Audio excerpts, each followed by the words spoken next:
letting it control who you are, you can't do that. You can't let it take you. Yeah.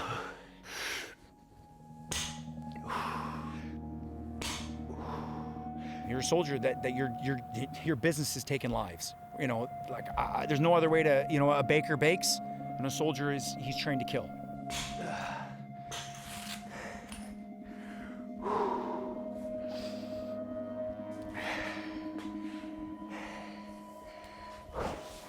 It almost brainwashes you, and then, but you kind of need to be a little brainwashed, you know, at some point, you know, because if your lieutenant gives you the order to run at a machine gun, you need to not question your orders. Unfortunately, that's part of what you accept as being a soldier.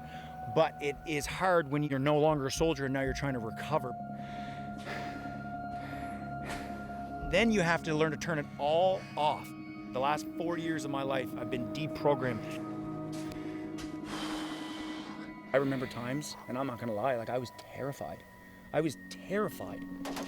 The ground would come alive and I remember vehicles within 100 feet of me hitting a bomb and being just completely decimated. And dirt and shrapnel raining down on my head. I'd struck an IED in 2008 and I didn't even know that I'd broken my neck. I remember waking up on the floor of the vehicle. It was just dust everywhere. It blew my vest off of me.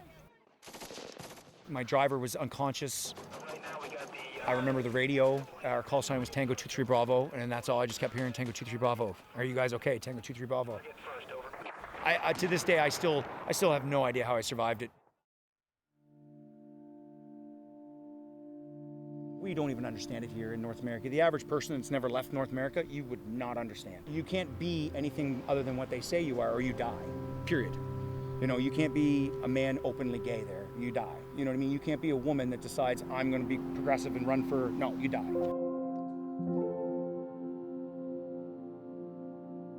To what extent did you think about why you were there? Oh, during those times though, as a young man, I didn't even think about it. I didn't think about it. I thought about it like I was answering the call. That was it. I had a duty in my country, you know, like it wasn't my place. I was a corporal, you know, it wasn't my place to question that. I mean, I did sometimes going, are we here doing the right thing?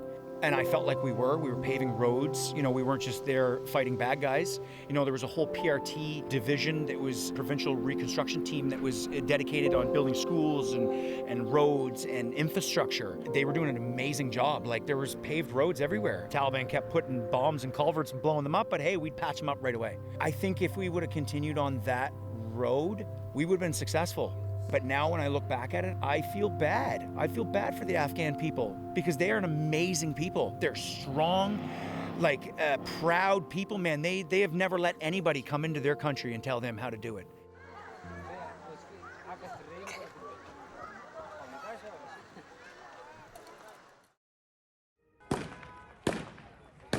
Are you watching what's going on now? It was sad to see. It really was sad to see that the Americans just tend to do that a lot. They tend to go in and stir it up and then pull out, and then it destabilizes the region. And the fact that Canada is dragging their feet to get some of those people out of there, anybody that served there knows exactly what's going to happen to those people that helped us. They're going to die, period. And probably not really easy deaths either.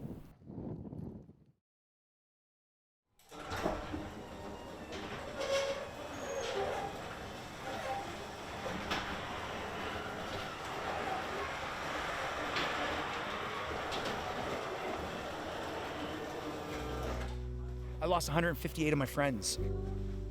I'm always wary of getting a phone call that another one killed himself from suicide. I have countless friends that have addiction issues and post-traumatic stress disorder and depression and anxiety and have no idea how to help themselves.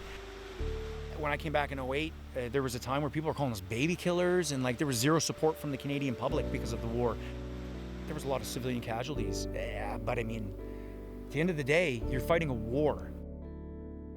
My last tour was in 2010, and I left the Canadian military in October 2016, and I was medically discharged. I left the forces, 300 pounds on countless medications. I was arguably an alcoholic, zero coping skills on how to deal with life and in everything that I had dealt with up until then. I refused to accept who I'd become. I really hated myself for a long time and who I'd become.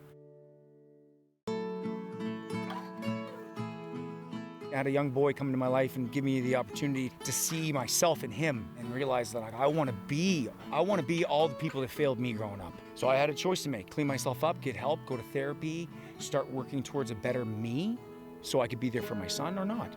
I chose to serve my country. I chose to go to Afghanistan. And then you can choose whether to wallow in it and not get any better. You can choose to seek help. You can choose to be a better version of yourself every day. And I choose to be the best version of Pat Gordon I could possibly be for the people around me.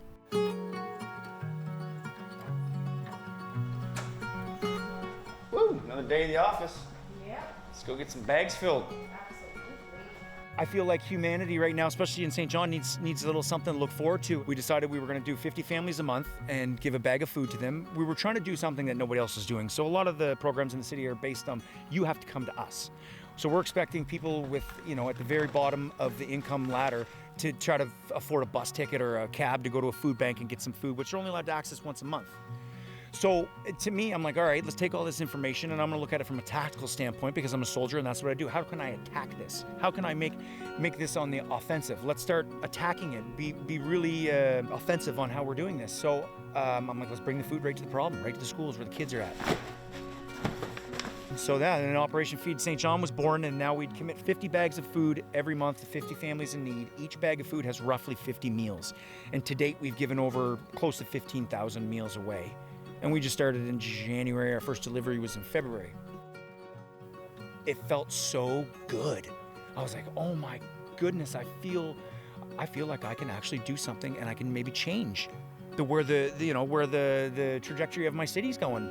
Where I am and what I've learned, I believe community is the most important thing in a step forward to living a healthy life. You got to really take a hard look in the mirror and say, who do I want to be? Who do I want to be? And I'm not defined by Sergeant Pat Gordon. That was a time in my life, but that's not who I am. I'm so much more.